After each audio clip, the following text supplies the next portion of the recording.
here 18 months, stated previously. I think one of the benefits of allowing this development permit would be the fact that the applicant is willing to maintain the site, cut the grass, make it look presentable, and also using the site for a vehicle storage would allow the site to be used in an industrial context, and currently it's vacant. So allowing this use would be aligned with what's allowed in the 7 persons ASP and our land use bylaw. So it would be a better use than being vacant. Do we have a picture of the trailer?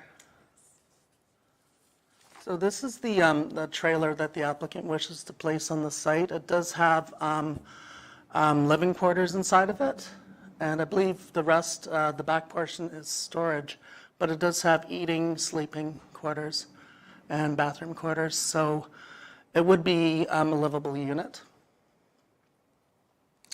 And our conditions are pretty much the same as before, last week.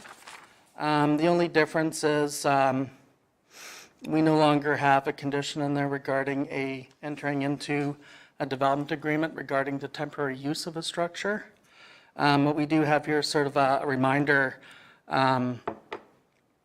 condition regarding off-site levies. If water and sewer are not available, then the applicant would have to pay an extra $5,000 to put them in. However, from talking to our water and sewer, our utilities people here at the county, I do believe that water and sewer are available on the site. They just need to be confirmed.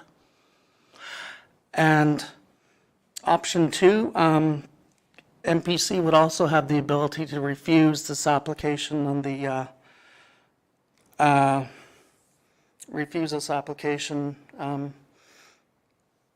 based that it's low intensity and the storage does not strongly align with the overall hamlet industrial definition, which is meeting the needs and employment opportunities of residents living in the hamlet and surrounding area. Mr. Chairman, that concludes my presentation. Thank you, Aaron. Sabra, would you like to speak again to your application at this time?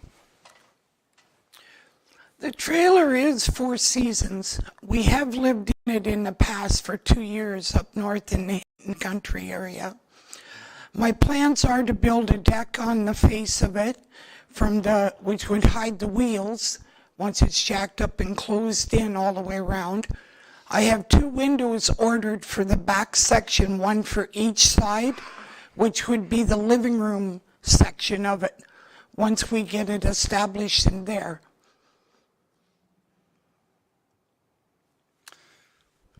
Okay, question. If you were to connect to the water and sewer, how can you connect this in for winter months for water and sewer? There would have to be, depending the water and sewer, I think is about 12 to 16 feet to the east of where I wish to park the trailer. So a trench would have to be dug down below frost, bring it in under the trailer once it has the pads put on to jack it up.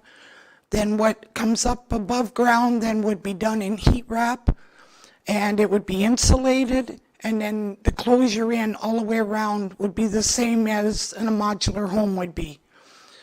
Because you jack it up, block it, pull the tongue out, put the tongue out of the way, and then when it's closed in, you would have a small storage area under the front part of where the bed section is.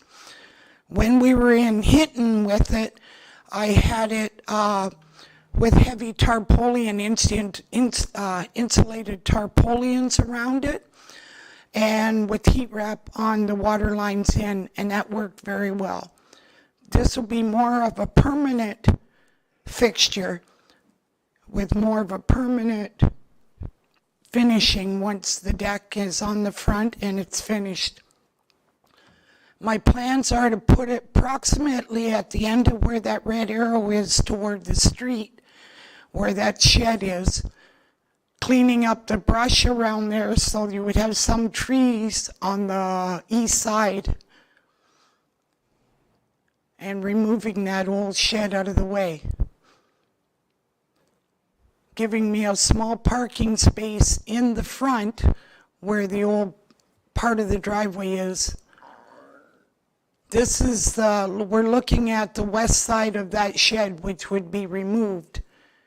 And I would be approximately near the back of it to about half the width once I get established in there.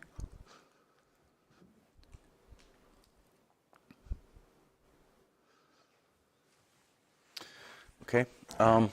So within 7 persons, we have a fairly significant number of mobile homes.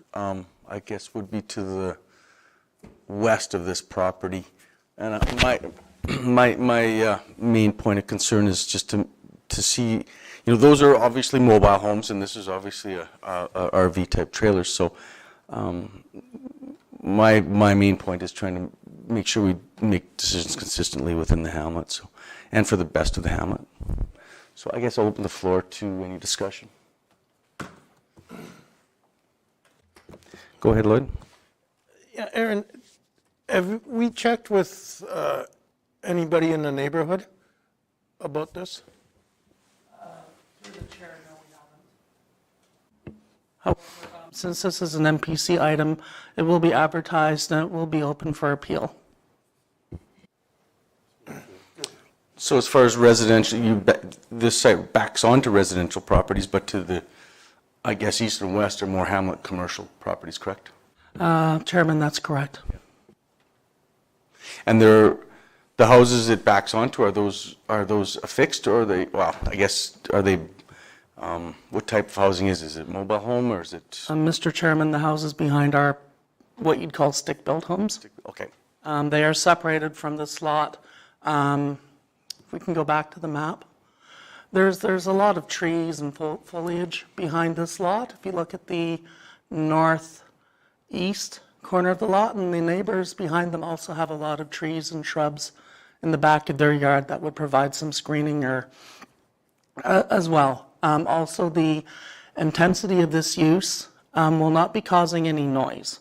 So the neighbors will not be impacted by any noise nuisances, from what I understand. Thank you. Thank you. I'm ready, if you are. Any more discussion? Go ahead, Dan? I just look at the refusal side, and it does say that it's low intensity for vehicles, and semi-trailers do not fit in this Hamlet Industrial District. So I know what she's trying to do, but I don't know if that's what we want in the hamlet for future, because it could open up a can of worms for a lot of other things coming in that way.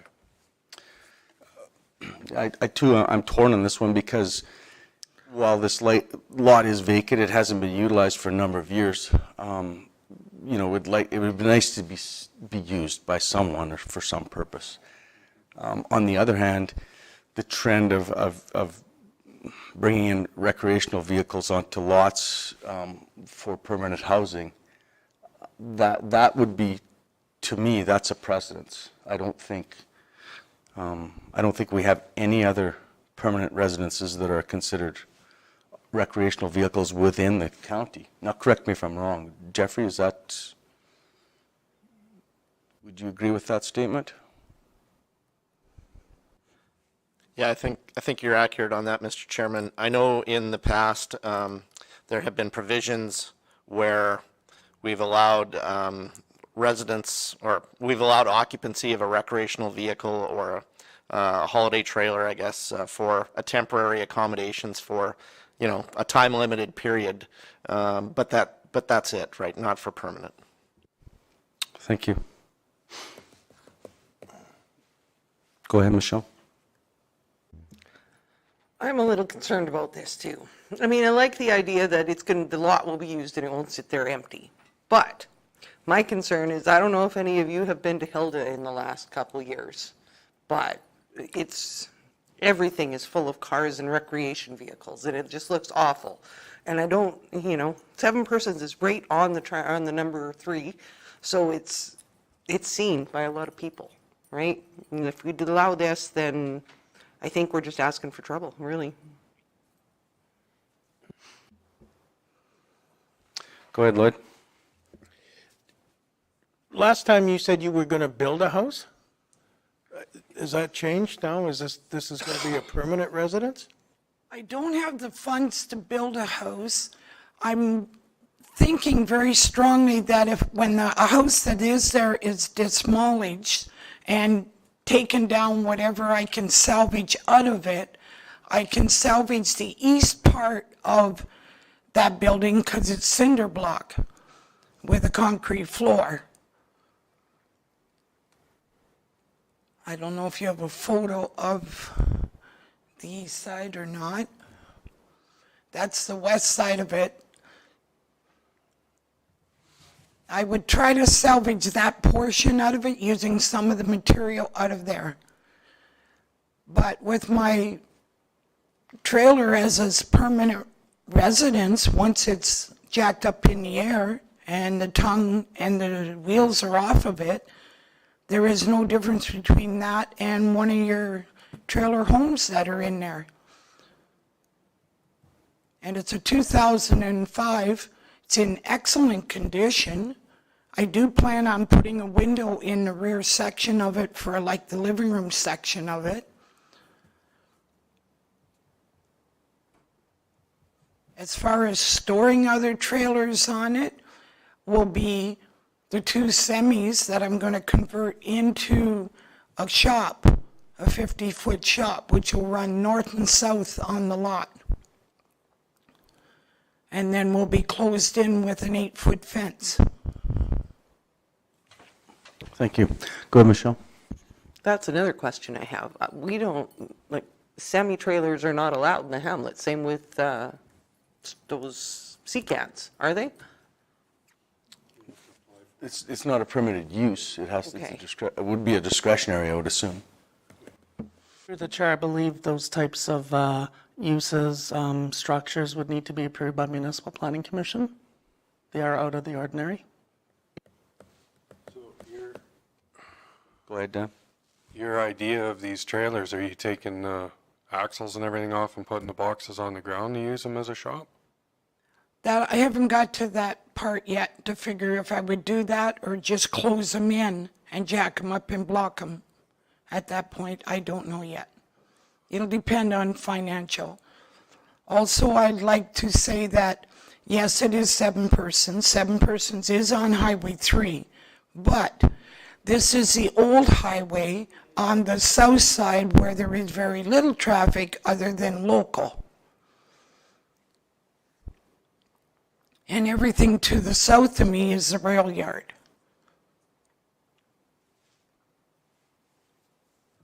And by developing the property and bringing it up, I'm going to make it look very presentable.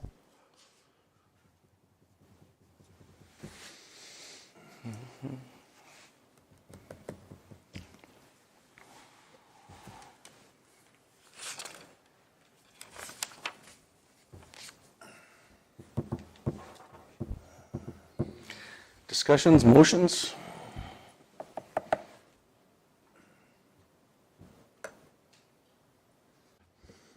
Lloyd, go ahead. I support you on what you're doing, and I think it's good, but I have to agree with the other members that this is kind of unusual. And if you were planning on building a house, say within 6 months or something like that, I would gladly support it. But if you're not, then I'll make a motion for refusal. Okay. So Lloyd moves approval, or moves refusal of 22/210. All those in favor of?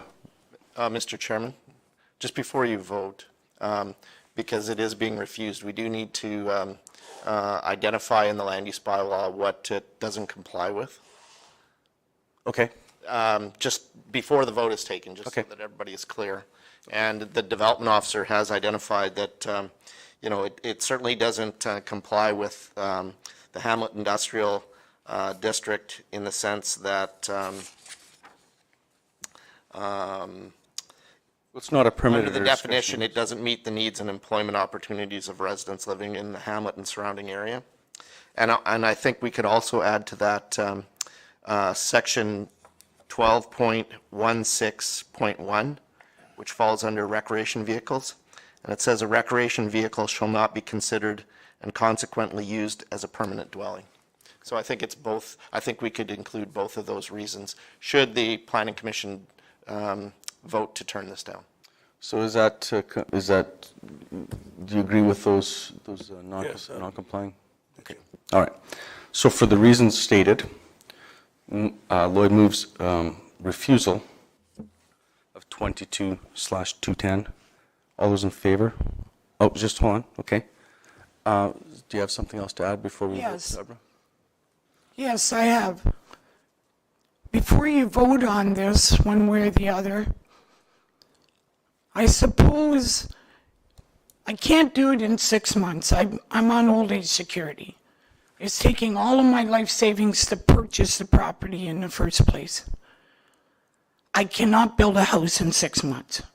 You can't build a house in 6 months. It just can't be done. Possibly in a couple years, with some of the material out of the old house, I probably can attempt to build something. But my trailer is perfectly livable the way it is. As a small home. It would be like a small home that's built on a trailer. Okay, It's identical. okay. Thank you. Thank you. All right, so we have a motion on the floor. Again, it's Lloyd has moved refusal of 22/210, for the above reasons. All those in favor? Opposed? Carried. So your development application has been refused because it does not comply with the county's land use bylaw. A copy of the refusal notice will be mailed to you. You will have the ability to appeal this refusal decision to the Development Appeal Board by following the instructions on the notice that you will receive.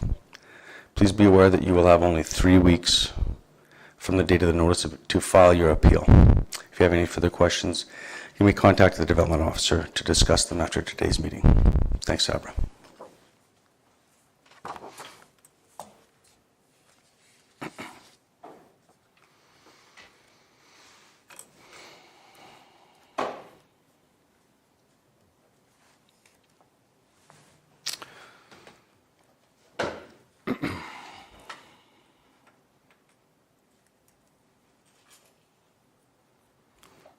So it's next on the agenda for today is Mr. Terry Kraus.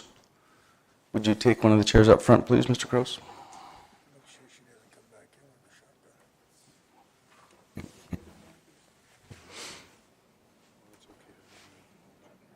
Pardon me? Okay, Mr. Kraus, thank you for joining us today. Okay, so this is 22/219 subdivision application. No, this is a development application. I apologize for that. So, Aaron, go ahead with that. Thank you, Mr. Chairman.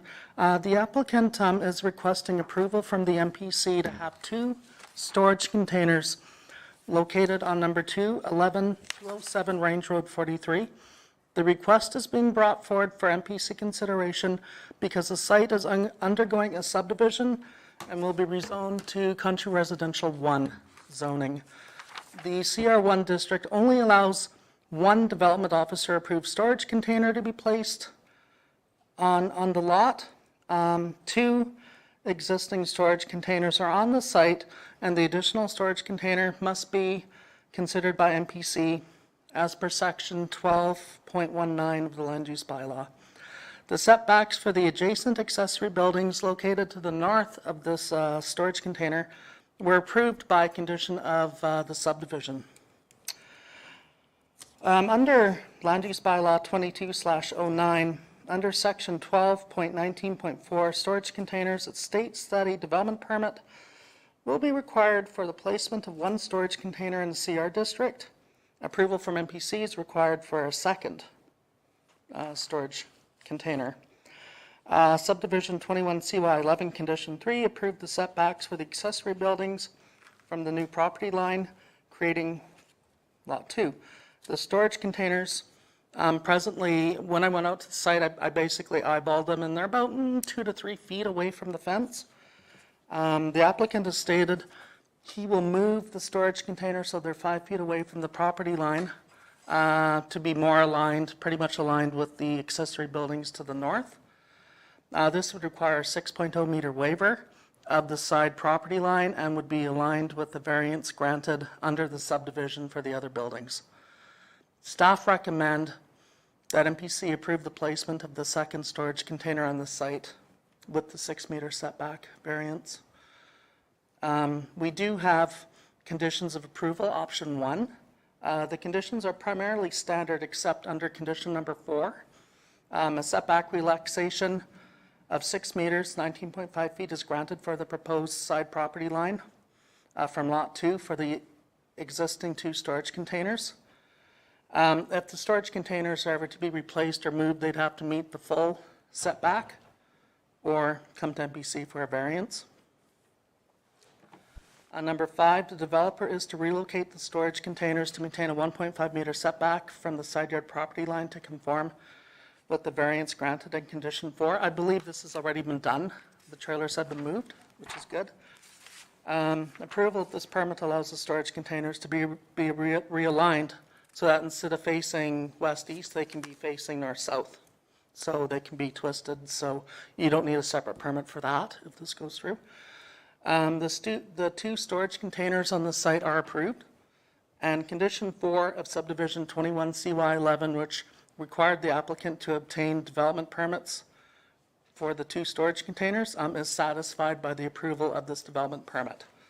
Under option 2, conversely, MPC could refuse this application because of the side yard variance being excessive. However, as I said before, staff recommend that MPC approve this application. That concludes my presentation, Mr. Chairman. Oh, and we have some photos. Okay, sorry, I always forget the photos. Here's some photos showing the northeast of the site. You can see the storage containers in question off in the distance. Then the next photo, again, is northeast. We're a little bit closer. It shows the storage containers and then the accessory buildings located to the north. And this photo here is looking north. So we're looking at those accessory buildings. Oh, and then we're looking southeast and we can see the existing CCAN.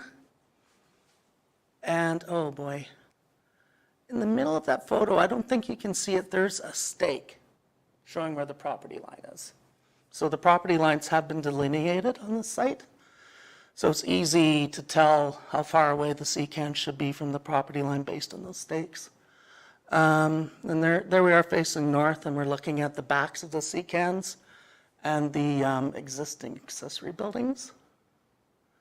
And south, there's a stake for the property line for the subdivision. And we're sort of standing where the stake is for the subdivision line, and it's you can't really see the other stake, but I'd say the CCAN is 2, maybe 3 feet away from, if you were to draw a line between the 2 stakes. I'm just guessing, but it's pretty close, but the applicant has moved it back to 5 feet away from that line. And here's the stake that I was mentioning before. And we're looking south again. And there's the marker for the subdivision. And is that it for pictures? Okay. And we do have an aerial photo showing the subdivision. And the CCANs are right near, okay, do we have a laser pointer? Yes, I believe that silver one right there. Oh, okay. Yeah.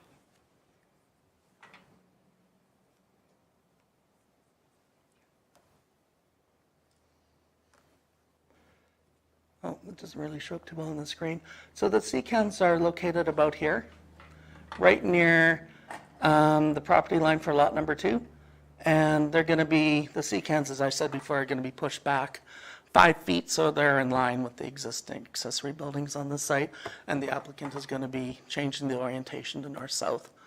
And we recommend approval of option 1. And Mr. Chairman, this concludes my presentation. Thank you, Aaron. Mr. Kraus, would you like to speak to your application at this time? As far as I'm concerned, I have complied with the requests of the council and with the delegates.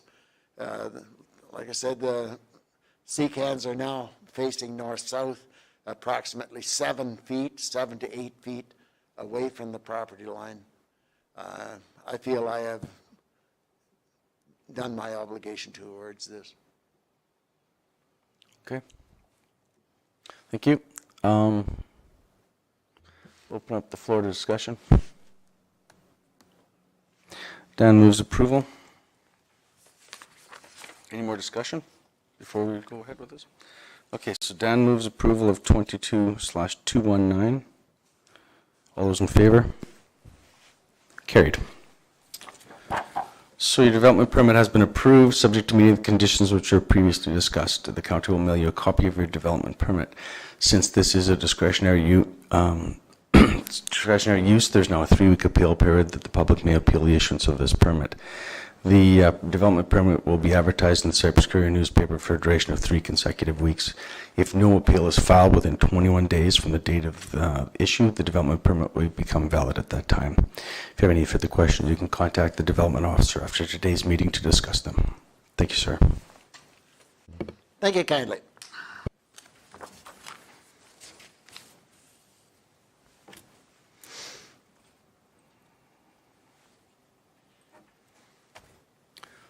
Mr. Russell, I see you hiding there behind the chair. Come on up.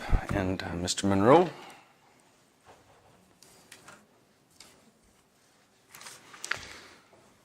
So this is subdivision application 22CY11. George Russell. Go ahead, Becky. Thank you, Mr. Chairman.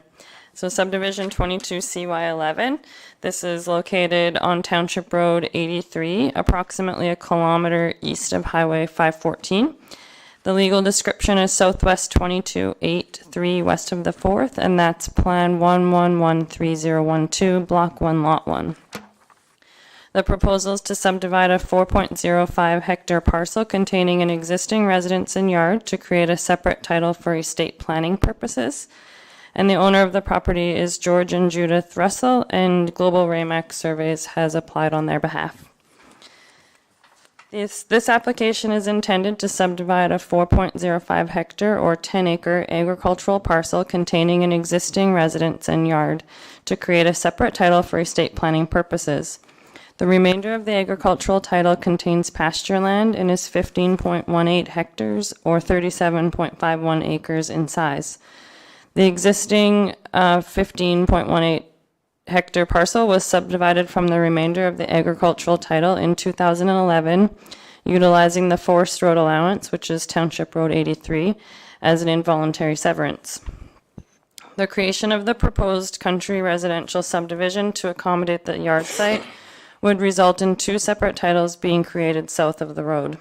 The proposed subdivision and the remainder of the agricultural title are proposed to gain direct and immediate access from Township Road 83 by way of a joint access right-of-way plan and agreement. The applicant is proposing the registration of an access right-of-way to reduce the overall subdivision area to meet the maximum parcel area of the land use bylaw. It has been identified that an existing water well that supplies the proposed subdivision with domestic water use is contained on the property located on Southeast 2283 west of the 4th. This property is located to the east and is owned by the applicant as well. Administration recommends that an easement agreement is to be registered against both titles to ensure there is continued water delivery to the proposed parcel. In addition, the quarter section has been identified by Alberta Culture and Tourism under the Historical Resources Act as having a high potential to contain either an archaeological or natural resource. There are no oil or gas wells in proximity to the proposed subdivision. The proposed subdivision is outside of the Tri-Area Intermunicipal Development Plan boundary and within the boundary of the Cypress Hills Fringe Area Structure Plan. In consideration, the South Saskatchewan Regional Plan states that municipalities are to retain an agricultural land base by reducing the fragmentation and conversion of agricultural land. Maintaining an agricultural land base recognizes the value of agricultural land for sustainable growth, as well as providing an opportunity for expansion of agricultural production. Section 6661 of the Municipal Government Act states that a subdivision authority may require the owner of a parcel of land that is subject of a proposed subdivision to provide reserve. Money in place of municipal reserve is recommended on the subdivided parcel. Part 2.9, road access of the subdivision regulations of the Municipal Government Act states that every proposed subdivision must provide direct access to a road or lawful means of access satisfactory to the subdivision authority to each lot that is created.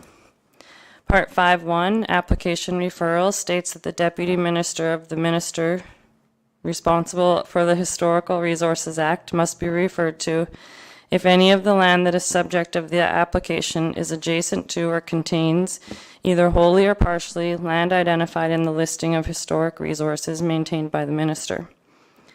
Part 14, distance from a highway, states that a subdivision authority shall not, in a municipality other than a city, approve an application for subdivision if the land that is subject of the application is within 1.6 kilometers of the center line of a highway right-of-way. The requirements of Section 14 and 15 may be varied by the subdivision authority with the written approval of the Minister of Transportation. Section 4.1.21, Land Use Policies of the Municipal Development Plan, states that the county may support the subdivision of an existing farmstead if the following conditions are met. The agricultural parcel remains the balance of the quarter section. The subdivision will not impact or hinder the agricultural use on the balance of the quarter section. The subdivision parcel size for an existing farmstead is based on the area incorporating the farm dwelling and the accessory buildings and structures unless there are physical or topographic features which define a more practical larger parcel. The subdivision of the existing farmstead or the single vacant parcel retain the same agricultural land use district as the remnant. Both the existing farmstead or single vacant parcel and the remnant agricultural parcel have direct or shared easement access to the existing municipal road network or provincial highway. Section 5.1, Goals and Objectives of the Cypress Hills Fringe Area Structure Plan, states that the current Agricultural District 2 land use classification allows some fragmentation to occur.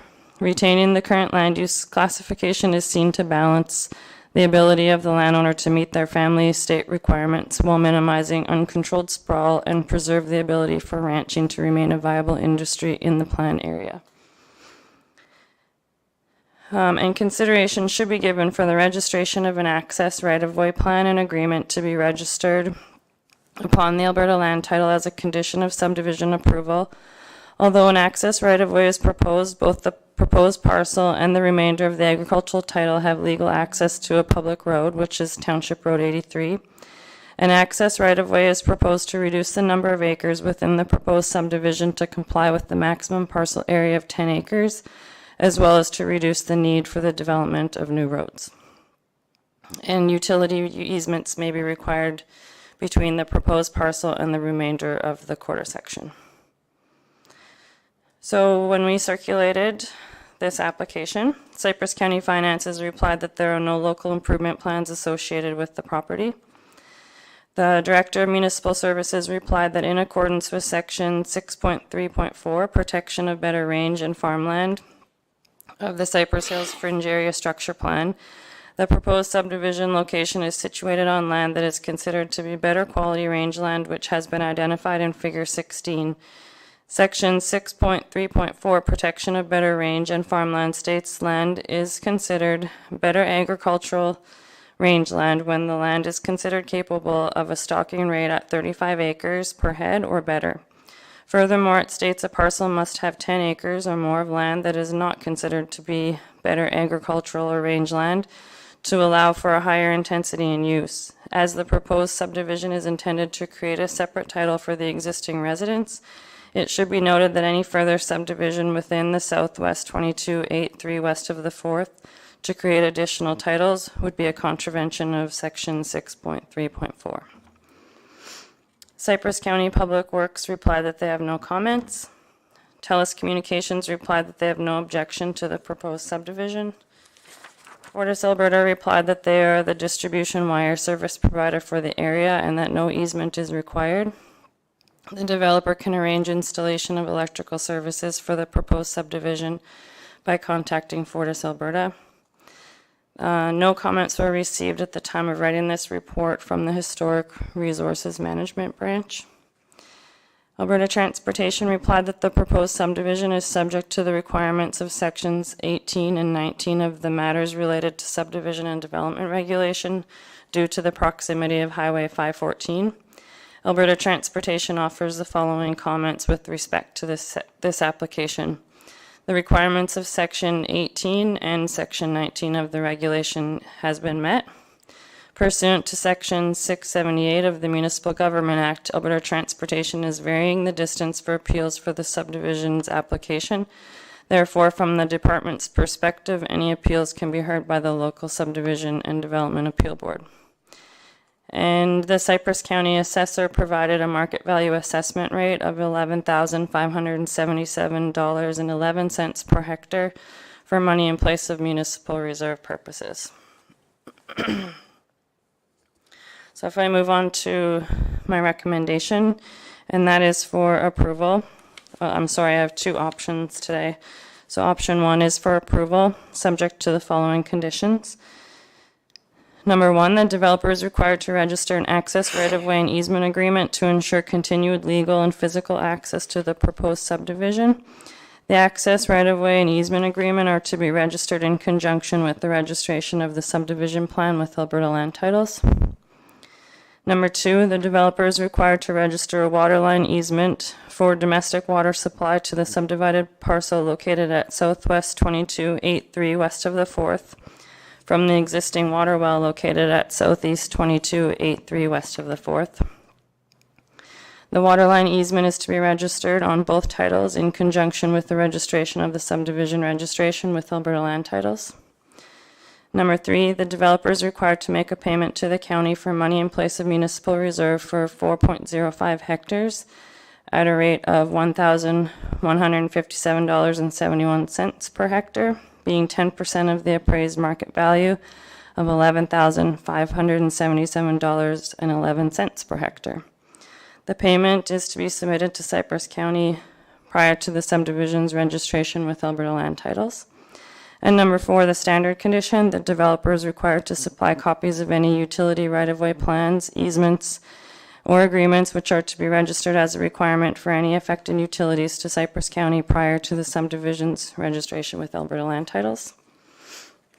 And as an alternate recommendation, Mr. Chairman, is refusal, as the proposed subdivision relies upon access by a private access right-of-way and easement agreement, and the subdivision approval authority is not satisfied that the proposed subdivision has legal access from a Cypress County public road. And that is my report. Thank you, Becky. George, would you like to speak to your application? I don't think I really have anything to add to that. I think she's covered everything in her presentation. Thank you. No, open the floor to discussion. Go ahead, Lloyd. I'd like to make a recommendation for approval. Okay. All right. So, without further discussion.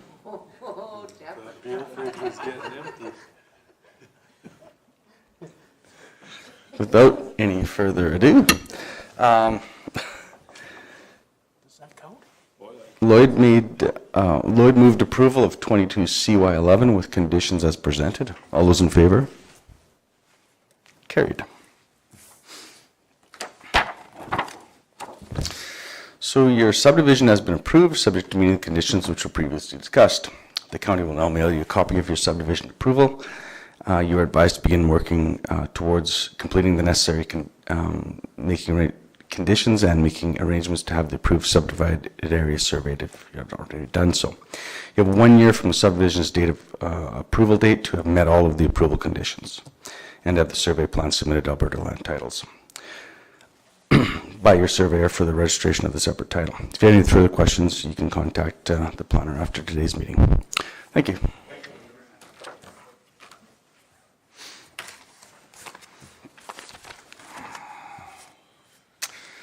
Okay, next, I guess we have Quality Care Carpentry, and it sounds like Will Chandler will attend in person, but he's not here as of yet, so we will move on to the planner's report.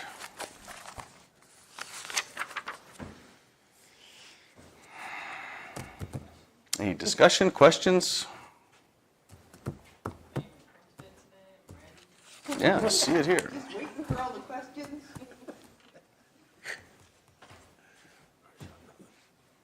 Nobody has anything on that?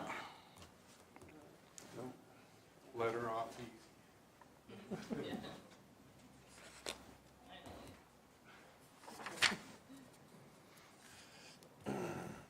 Nope, I got nothing. All right. Yeah, I know. I'm waiting for one. Somebody. Apparently won't be Dan. Michelle moves it? All right. Okay, Michelle moves approval of the planner's report as presented. All those in favor? Carried. Not yet. There's not a big rush as of right now. Land use amendments. Trical, Cypress County. So yeah, so they're moving that to, changing that to Hamlet Industrial from Hamlet Commercial. What's the rationale for that? So, and just as an update, these both went to public hearing last week and were both approved by council. Right. The rationale is that the existing business doesn't fall as a use in Hamlet Commercial. So it gives it better aligns with the land use bylaw and also gives the owner some flexibility if they ever want to sell the property. Okay. Is this still operating? Believe so. Okay.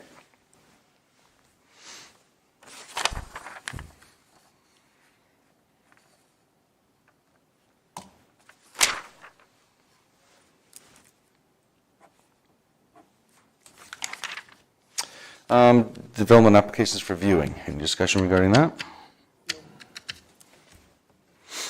Okay. Just wonder what? You wonder who that is? Yeah.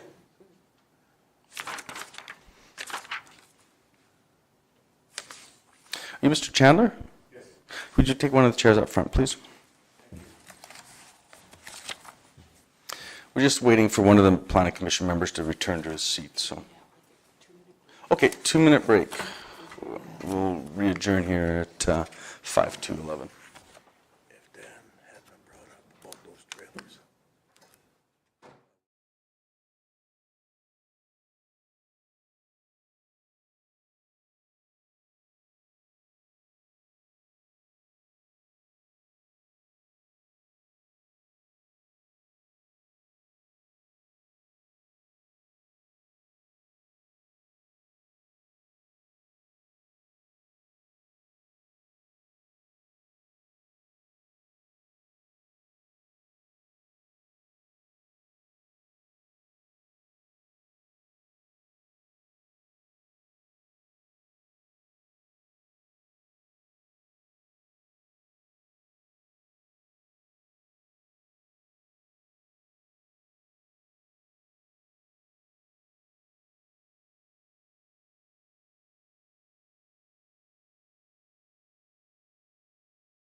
I can do it. What do you got, one? One for sure, maybe three, if we could, but one for sure. Really?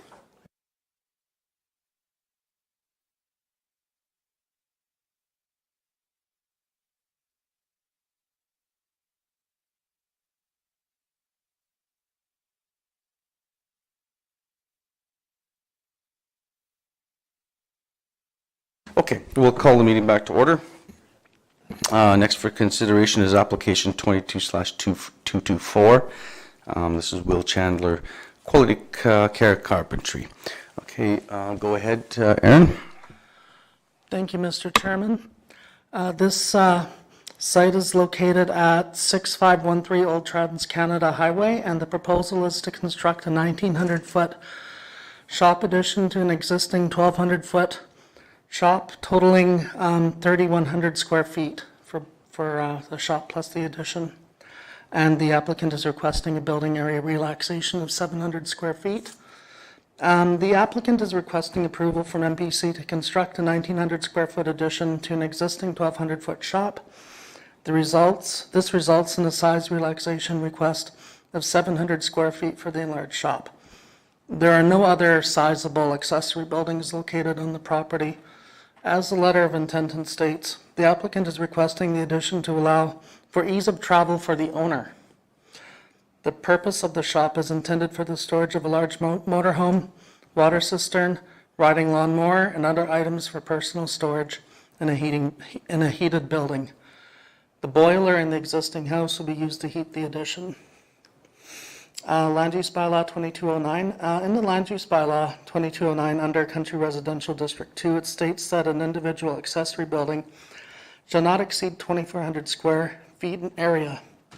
The maximum floor area of all accessory buildings on the site shall not exceed 4,000 square meters. The applicant is proposing a 1,900 square foot addition to the existing 1,200 foot accessory building on the site, which would total 3,100 square feet. The applicant is requesting a 700 square foot variance for the addition to the existing shop. The maximum area allowed for all accessory buildings on the site is 4,000 square feet. The proposal is 900 square feet below this maximum. The height and setbacks of the proposed addition meet land use bylaw requirements for the CR2 district, and as such, the shop addition will have minimal impacts on adjacent properties. For option 1, we have the standard accessory building conditions, and condition 9 approves a 700-foot relaxation for the shop and the addition. And we have an option 2 for MPC's consideration if they choose to refuse the proposal, and I do have some photos of the site. The first photo was an air photo showing the site. And these photos here are showing, this is looking east. That is the neighboring house. This is looking southeast. And there's the existing residence, there's existing shop, and then the proposed shop addition will be going basically where that yellow vehicle is.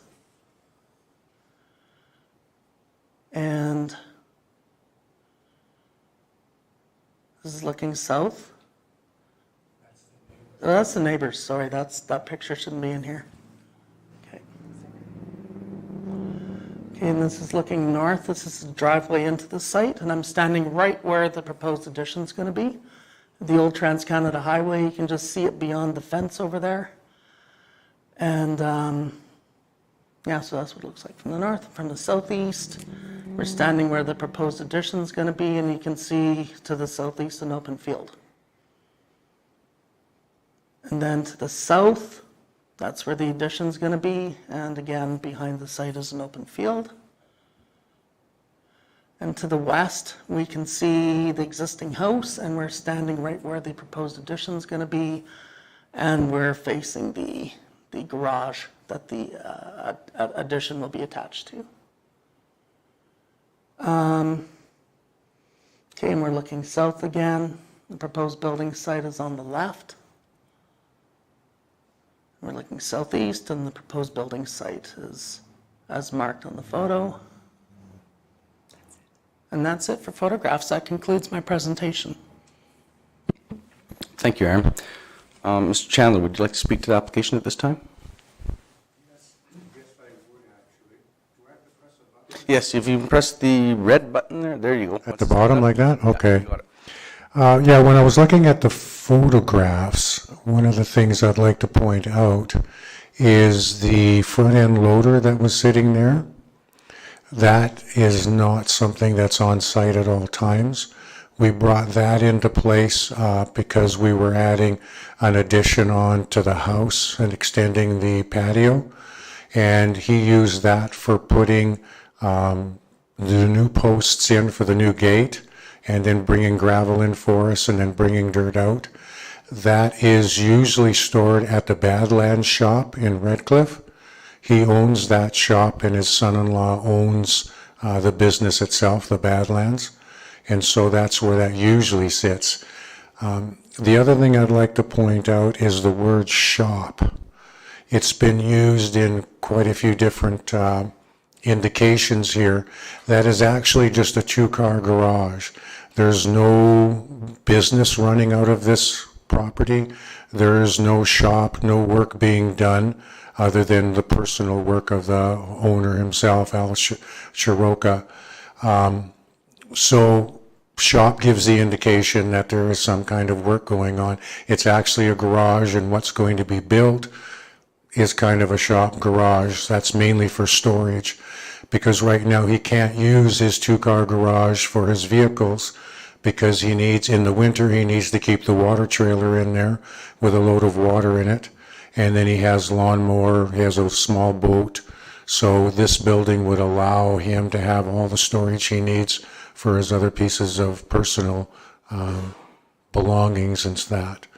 So that are the two things that I noticed. If there's anything else, any other questions I can answer for you, then please ask.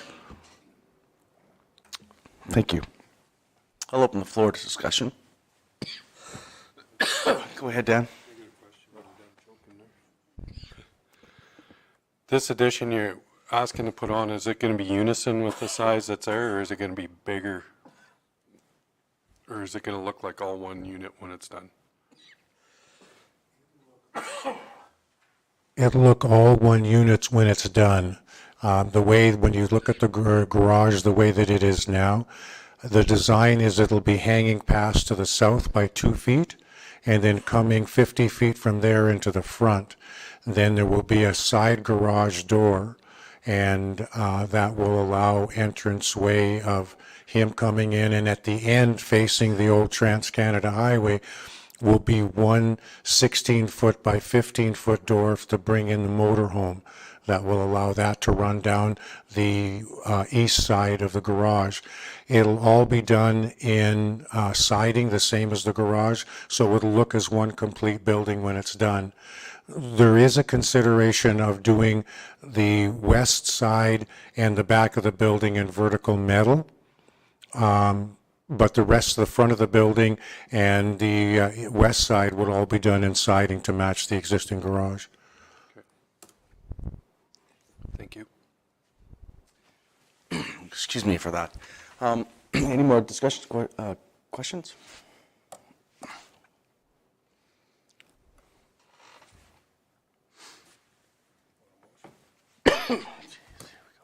Yep. Nigel? Okay, so Nigel moves approval of 22/224 with conditions as presented.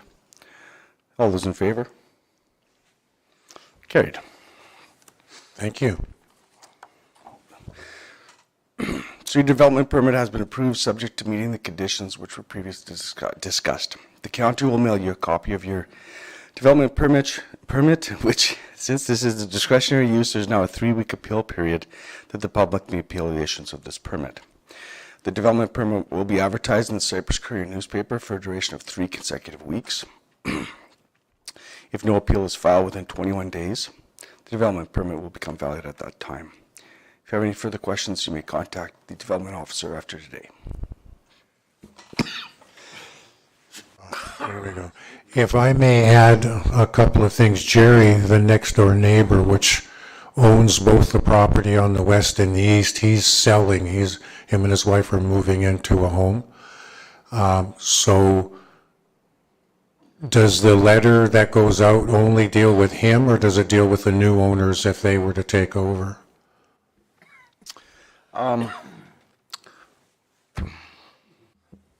It would be whoever is listed on title at the time that we circulate. Yeah. Okay. Good.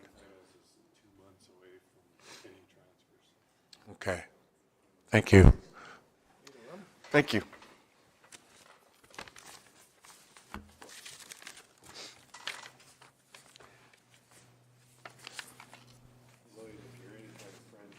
Enjoy your day. Oh, yeah, I got it.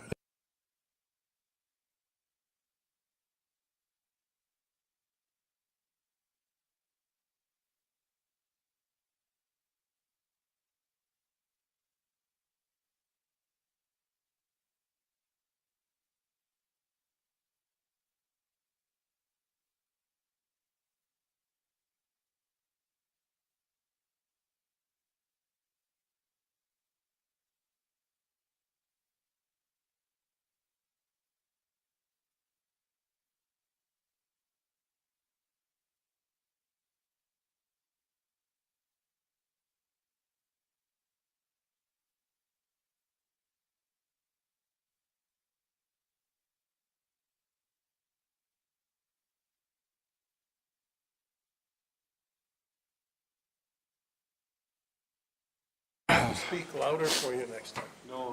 Oh, yeah, I apologize for that. Completely beyond my control.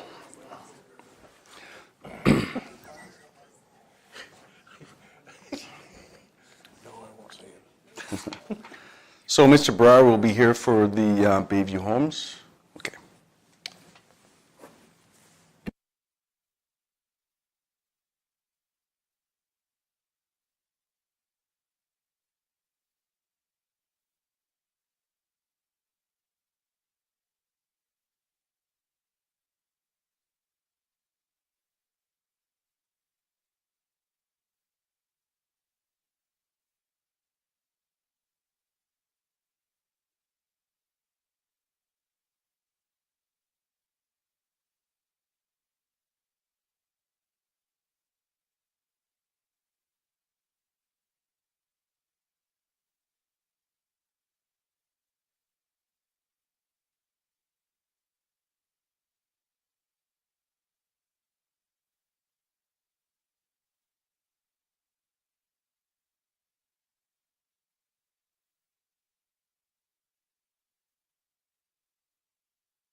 Mr. Barr? Yeah, if you wouldn't mind taking one of the chairs up front. I think you've been here before, right? Yes, you know the drill then.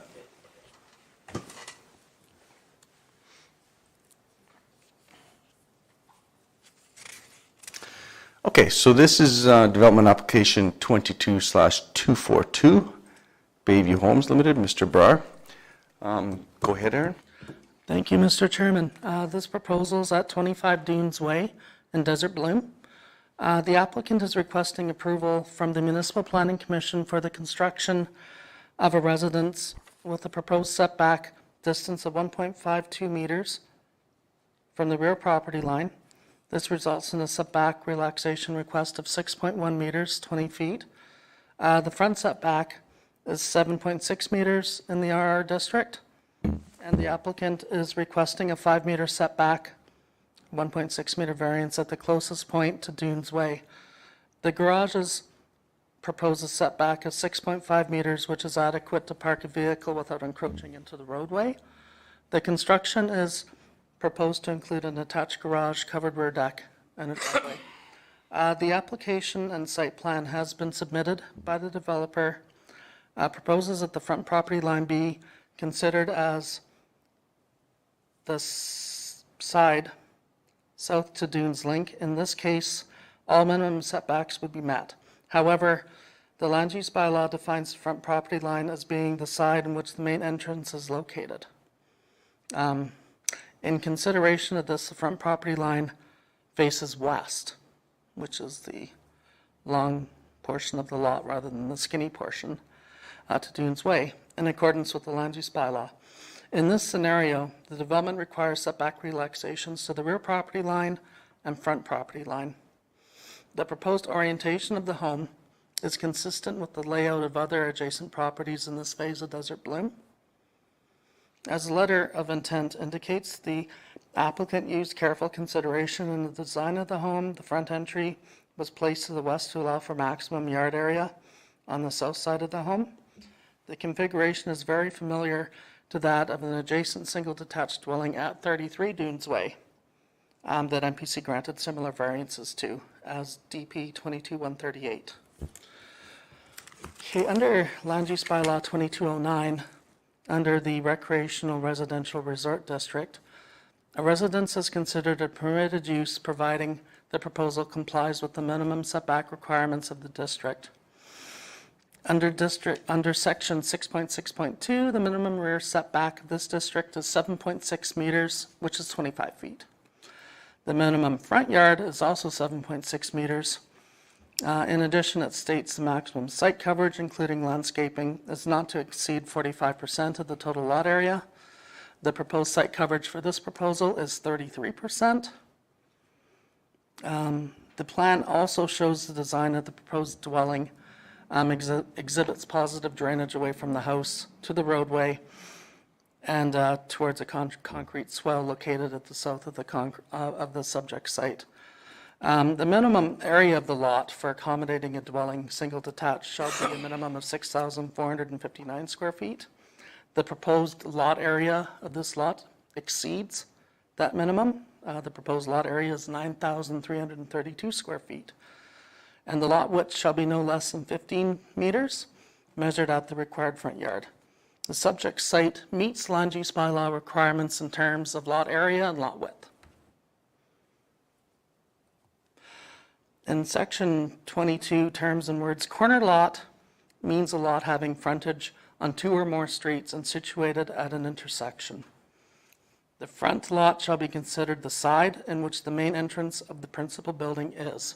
So the front setback on this property is facing Dunes Way to the west.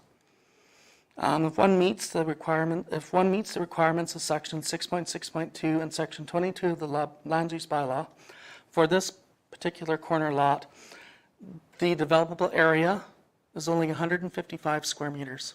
So when you look at the setback from the back being 6.5 meters and the front being 6.5 meters, you just have a little developable area in the middle of the lot, which is about 155 square meters, which is pretty tiny. So that's why, in this instance, due to the irregular shape of the lot and due to the setbacks, we're requesting variances for the front and rear setbacks to allow this house to be placed on this lot. It's just a function of an irregularly shaped lot. So that's basically why we rationalized the approval of waivers. I should also note we circulated this proposal to Redcliffe and Medicine Hat, and they had no objections. So the first option is basically a standard desert bloom approval with conditions that are standard to desert bloom. And the only thing is conditions 16 and 17 approve the front and rear setback variances. And option 2, if MPC chooses, is to refuse the application due to not meeting setback requirements. And I do have some photos of this site. The lot in question is yellow, and here we are looking at the northwest. I'm standing on the lot in question. So right now across the street, the area is under construction. In the future, there's going to be houses on the other side of the road. And here's the proposed building site. We're looking east, that's a neighboring property. Looking south on the lot. Northeast again. And we're looking north. And southeast, there's a house behind it that was approved recently as 22-138, I believe. It's under construction, and the neighboring house located to the southeast. And there's south again. Southwest, as I said before, in the future, there's going to be houses located across the street. Same with this picture.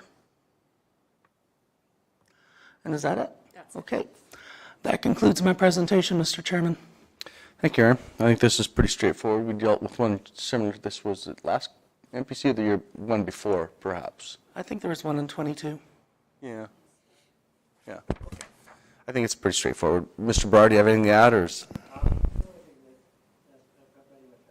Okay. Okay. Michelle? I'll move approval.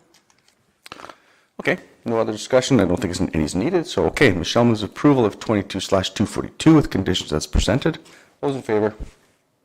Carried. Your development permit has been approved, subject to meeting the conditions which were previously discussed. The county will now mail you a copy of your development permit. There's a 3-week appeal period that the public may appeal the issuance of this permit. The permit will be advertised in the Cypress Courier newspaper for a duration of 3 consecutive weeks, and after that, if there's no appeal, it will become valid at that point in time. If you have any further questions, you can contact the development officer after today's meeting to discuss that. Thank you, Bindi.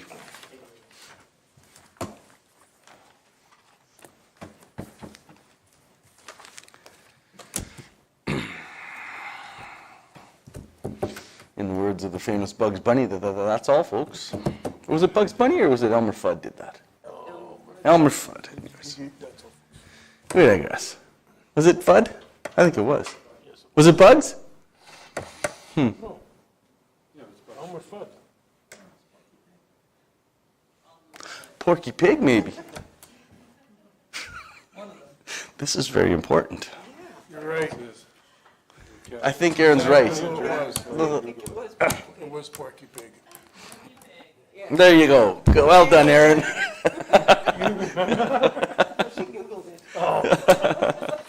All right, I will adjourn the meeting.